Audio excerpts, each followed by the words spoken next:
Hello friends and welcome to my Caribbean kitchen.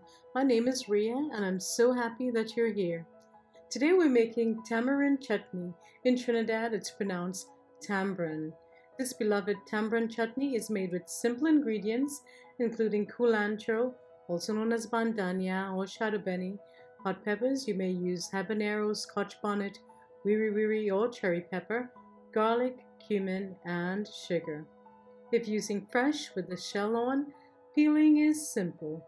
But if you want even less work, you can buy peeled and de-seeded sweet or sour tamarind from the market in Trinidad or West Indian and Caribbean grocers and supermarkets in the US.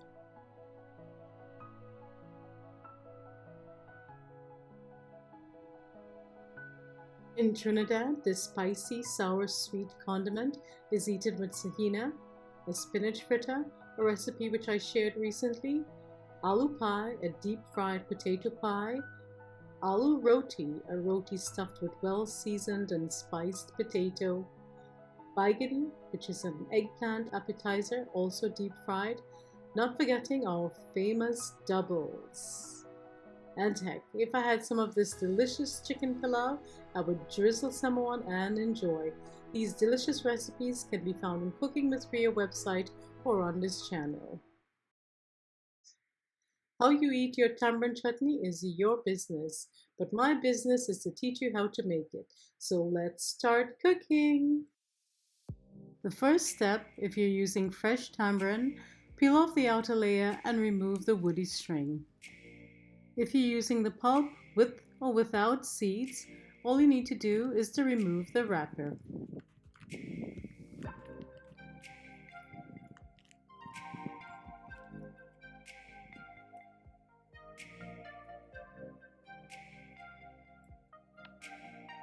For the next step, you'll need boiling water.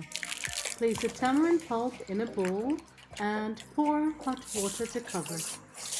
In my opinion, tamarind chutney should not be too thick like a jam or a thick syrup or too thin and watery. It should be somewhere in between.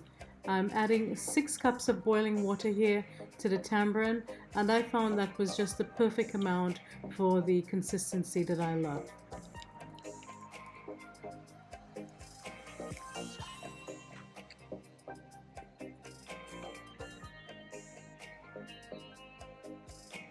While the magic is happening, let's make the seasoning. The next step is also very simple. We'll chop the ingredients and place it in a blender or food processor and pulse until fine. You may also grind it using a mortar and pestle or a traditional sil and lurha. Let me know below if you know what that is. If you don't have culantro bandania, cilantro is a good substitute, but don't add too much, it can be overpowering. In this video, I'm using 1 pound of tamarind pulp, which yields quite a lot, but the printable recipe will be for 8 ounces or half a pound.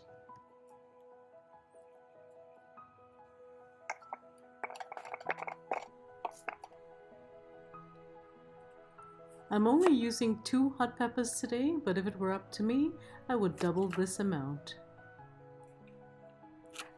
My family could only tolerate so much heat, and I'm sure you can relate.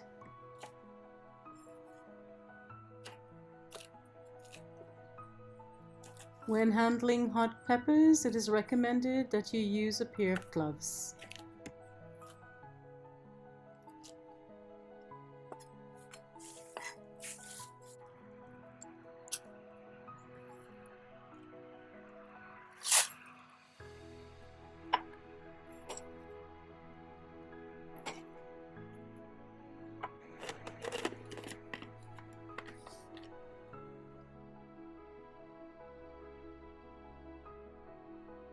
Over time, the pulp will loosen up and will be more manageable.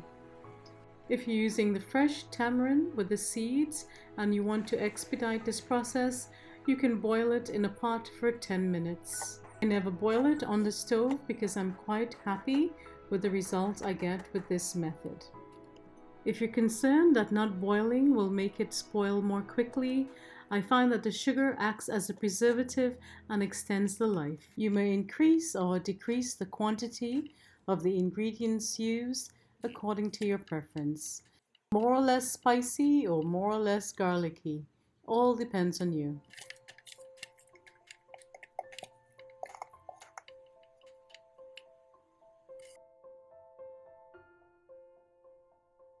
As I said, you can boil, mash or swizzle to break up the pulp. You can certainly have added this to the blender with the liquid or without the liquid in a food processor. But this is what I was inspired to do on this day. As I have already mentioned, you also have the option of cooking it over a medium flame.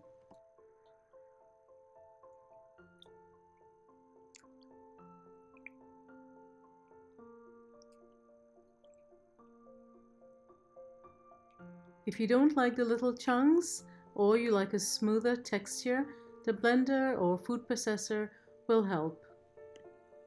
If you use the pulp with seeds and you don't like seeds in your chutney, you have the option of straining it, but strain it before you add the seasonings. As you can see, the sauce gets thicker and more concentrated as it sits. You really don't need to babysit it like I'm doing here, but I may have had nothing else to do that day. Next, I'll add in the sugar. The water is still hot, so it will help to dissolve the sugar. I added about 2 cups of sugar for 16 ounces of the seedless pulp. It was sweet enough for me with a hint of the sour taste of the tamarind, but if you want it on the sweeter side, you can add more sugar.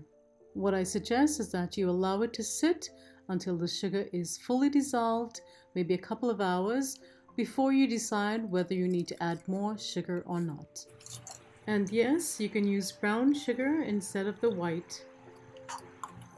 To give it that original and an authentic taste of chutney, I'll add ground roasted cumin and what we refer to as achar masala. If you don't have access to achar masala in your local supermarket, I will leave a link below in my shop so you can purchase it on Amazon. And if that is also not an option for you, you can eliminate it or use more cumin. I also added a teaspoon of salt to wake up all the flavors.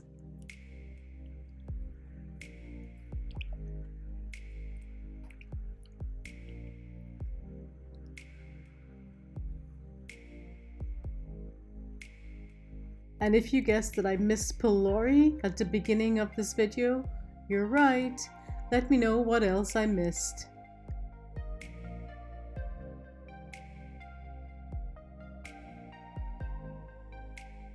And that's it, my friends. That's all there is to it.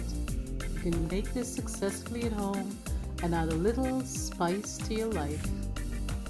I poured the chutney into 32 ounce or 64 ounce mason jars and I stored successfully on the counter up to a month or in the refrigerator for a very long time.